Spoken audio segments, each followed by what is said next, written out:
दोस्तों स्वागत है हमारी एक और नई कहानी में। दोस्तों उत्तर प्रदेश के गोंडा जिले के पास बसा छोटा सा गांव बेलसर। ये गांव आज भी खेत खलिहान, मिट्टी की कच्ची गलियों और पुराने रीति रिवाजों के लिए जाना जाता है। लेकिन गांव का एक कोना ऐसा है जहां सूरज ढलते ही कोई नहीं जाता। वहां खड़ी है एक 100 साल पुरानी हवेली। गांव वाले उसे शापित हवेली कहते हैं। लोग मानते हैं कि इस हवेली में आज भी उस औरत की आत्मा भटकती है जिसे अन्याय और धोखे से मार दिया गया था।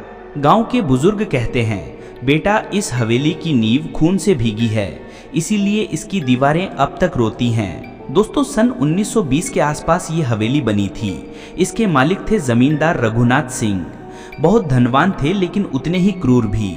उनकी हवेली में नौकर चाकर, पहरेदार और दूर दराज से आए व्यापारी रहा करते। कहा जाता है कि गांव की एक खूबसूरत लड़की गौरी पर रघुनाथ की बुरी नजर पड़ी। गौरी की शादी पक्की हो चुकी थी लेकिन जमींदार ने लालच और वासना में आकर उसे हवेली में कैद कर लिया। गांव वाले कुछ कर नहीं सके क्योंकि जमींदार का प्रभाव बहुत बड़ा था। एक रात हवेली से चीखें आईं। अगले दिन गौरी का शव हवेली के नीम के पेड़ पर लटका मिला। लेकिन शव को देखकर गांव वाले समझ गए कि ये आत्महत्या नहीं बल्कि हत्या थी। गौरी की मौत के बाद हवेली में अजीब घटनाएं शुरू हुई। रात को हवेली से औरत की चीखें आती। नीम के पेड़ पर झूलती सफेद साड़ी दिखाई देती। नौकर चाकर अचानक बीमार पड़कर मरने लगे। ये सब देखकर लोग डर गए। गांव वालों ने हवेली को शापित मान लिया और वहां जाना छोड़ दिया। दोस्तों सन 1965 में एक युवक रामचंद्र ने दोस्तों के शर्त पर हवेली में रात बिताने का साहस किया। वो बोला, भूत वूत कुछ नहीं होता, मैं आज यहीं सोऊंगा। रात को 12 बजे उसके घर वालों ने चीख सुनी। सुबह उसकी लाश हवेली के दरवाजे पर मिली। चेहरा नीला पड़ा था, आंखें बाहर निकली हुई और गले पर उंगलियों के निशान थे। डर कर लोगों ने कहा, गौरी की आत्मा ने फिर शिकार किया है। समय के साथ कई घटनाएं होती रहीं।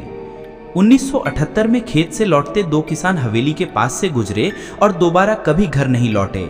उनकी लाशें बाद में हवेली के आंगन से मिली। 1989 में एक तांत्रिक ने हवेली को मुक्त करने की कोशिश की, लेकिन यज्ञ के दौरान अचानक आग भड़क गई और तांत्रिक उसी में जलकर मर गया। 2003 में गांव के ही एक लड़के ने मोबाइल पर हवेली की तस्वीर लेने की कोशिश की। अगले ही दिन उसकी मौत सड़क हादसे में हो गई।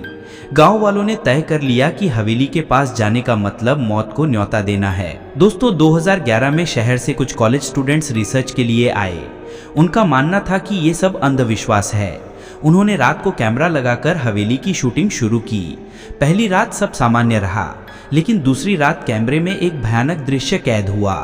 नीम के पेड़ पर झूलती एक औरत, लंबे बाल, लाल आंखें और खून से भीगा चेहरा।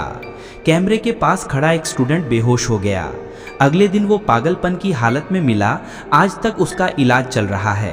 दोस्तों गांव के 80 साल के बुजुर्ग हरिराम बाबा कहते हैं, बेटा ये सब मैंने अपनी आंखों से देखा है। गौरी की आत्मा अब भी उसी नीम पेड़ से बंधी है। वो तब तक चैन नहीं पाएगी जब तक उसका अन्याय मिट नहीं जाता। उनकी बात सुनकर गांव वालों का विश्वास और पक्का हो गया। दोस्तों एक बार पास के कस्बे का लड़का विक्रम अपने दोस्तों के साथ शराब पीकर हवेली में चला गया। उसने मजाक उड़ाते हुए कहा, गौरी अगर तू सचमुच भूत है तो सामने आ। अचानक हवेली की टूटी खिड़की से औरत की जोरदार हंसी गूंजी। दोस्त डर कर भागे लेकिन विक्रम वहीं गिर पड़ा। सुबह उसकी लाश हवेली के अंदर से मिली। उसके शरीर पर खरोंचों के गहरे निशान थे, जैसे किसी ने पंजों से नोचा हो। 2021 में गांव के कुछ लोगों ने साहस करके हवेली को धाने का काम शुरू किया, लेकिन जैसे ही मजदूरों ने नीम के पेड़ को काटना चाहा, भयानक तूफान उठ गया। पेड़ से खून टपकने लगा। सामने गौरी की आत्मा प्रकट हुई।